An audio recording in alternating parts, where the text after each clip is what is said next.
What's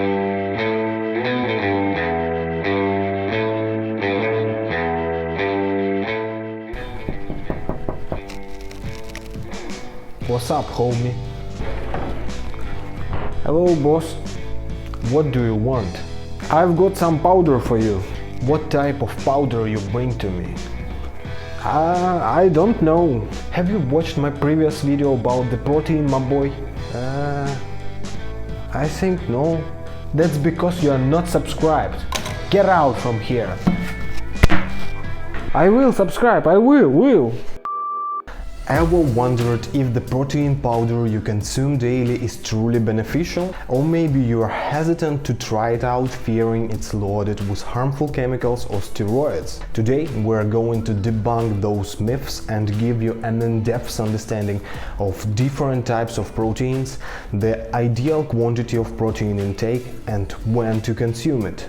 If you're just beginning your journey into the world of sport nutrition and want to approach this issue consciously, subscribe, get comfy and watch this video till the end. Why we need protein and how protein powder is made. Protein is essential organic compound crucial for construction of muscle tissue.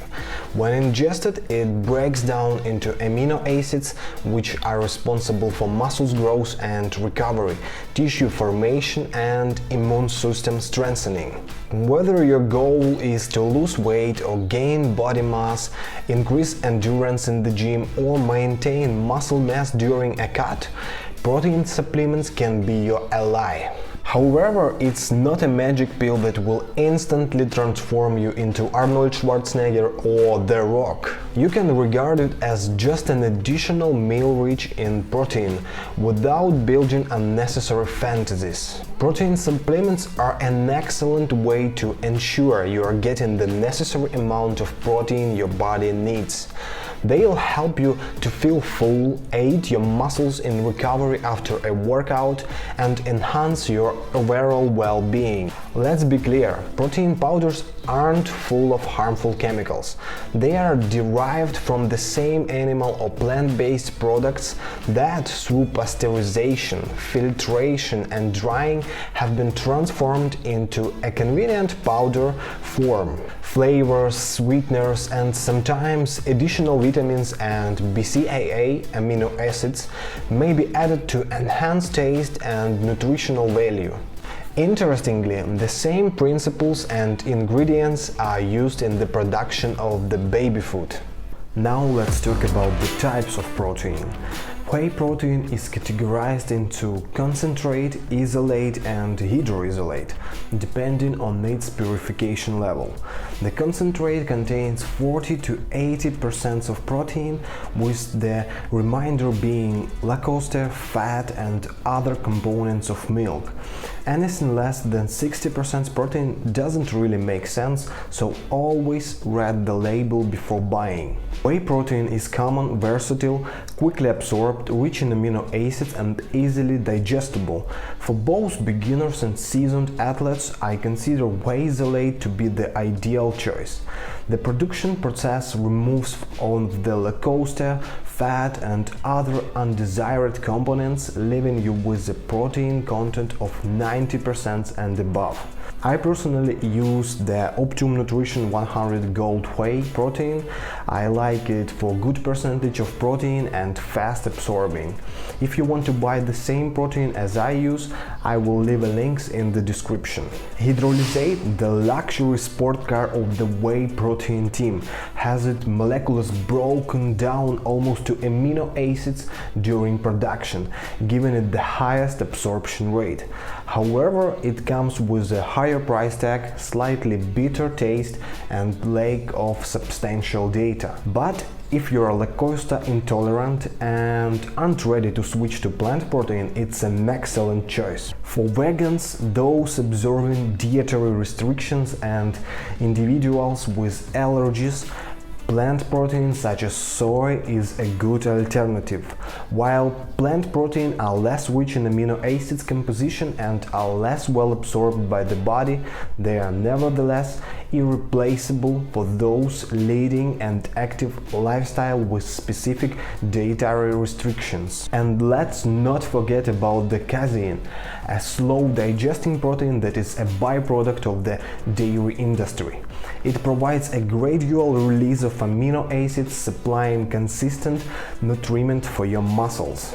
Casein can be especially beneficial during long breaks of food restrictions, like during sleep. I'll delve into casein in more detail in upcoming videos, so be sure to subscribe so you won't miss any updates.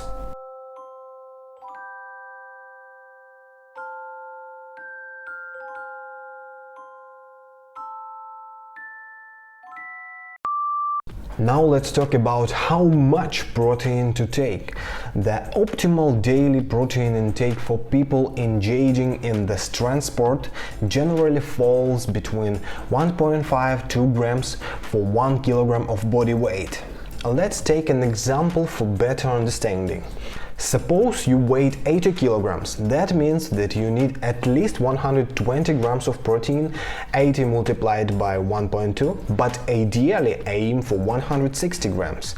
Now calculate how many grams of protein you consume in a standard day. For example, 250 grams of chicken provides about 75 grams of protein, 3 eggs add about 15 grams of protein. Protein from complex carbohydrates contributes around 20 grams. That gives you a total of about 110 grams of protein. Therefore, to reach your goal of 160 grams, you'll need to find an additional 50 grams of protein. This is where the protein shakes can come in handy. Adding a couple to your daily intake can help to reach your protein goal. Protein powder is also a great way to diversify your menu with flavors like chocolate, banana, cappuccino, and my favorite, mocha and iced coffee. But remember, the foundation of your diet should always be wholesome food, which provides fiber, fats, carbohydrates, vitamins, and trace elements. Consider protein powder as a snack or supplement, particularly if you are unable to reach your protein goals through regular food. Exceeding your daily protein requirement isn't recommended. Consuming too much protein won't make your muscles grow faster and can potentially lead to digestive issues along with other negative consequences. As a rule of thumb, 2 grams per 1 kilogram of weight is the maximum, provided you are training properly with strength workouts. And of course, these are general guidelines and individual needs may vary. Always consult with a nutritionist or healthcare provider to determine your personal daily protein requirements. Now, another important topic is when to take protein. Firstly, important to know that you should not consume your total daily protein intake all at once. It's more beneficial to spread your protein intake through the day for optimal absorption and to maintain a sense of fullness. The best time to take, according to studies, is consuming protein in the morning, right after waking up, an hour before a workout, and within an hour after sport activities. Also, contrary to myths that it's best to take protein immediately after a workout, the latest research shows that the most anabolic effect comes from the taking protein before a workout, which is twice the effect of taking it after workout.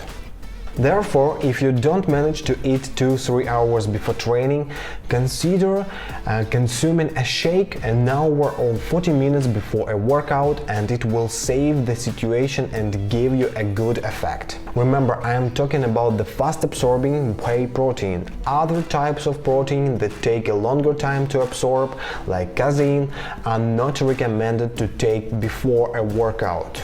Always pay attention to the total amount of protein consumed over the course of the day.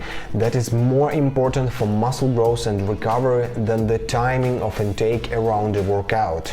In fact, there are many unresolved questions here, and if you are interested in this topic and want more details, let me know in the comments and I'll record a separate video on this matter.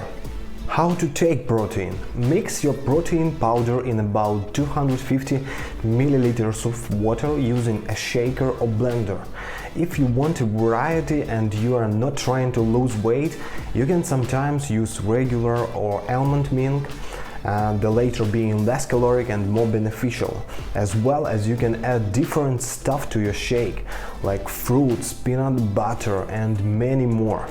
I think that is one of the most reasons why sportsmen love protein powder so much, because it never gets bored. You can always add something new or just change the flavor. After shaking, leave it for 1 minute to let the flavor fully develop, then give it another quick shake before you drink it. And don't forget to check the expiration date and storage conditions. If the package remains sealed, the shelf life usually is up to 2 years, but after opening, the shelf life significantly decreases. Keep this in mind when considering buying large quantities of powder. To wrap up, protein supplements can be a valuable tool on your journey to a healthier, stronger body. They can save your cooking time, help to meet your protein goals, and add some variety to your diet. Remember, quality is key, so always opt for reputable brands, and with a balanced diet and consistent workouts, your dream body is within reach. Keep pushing, keep striving, and you will see the results you are aiming for. I hope you found this video useful. Share your experience in the comments below, ask your questions, and I'll be happy to answer them. That's all for now, and thank you for joining me today, and see you soon.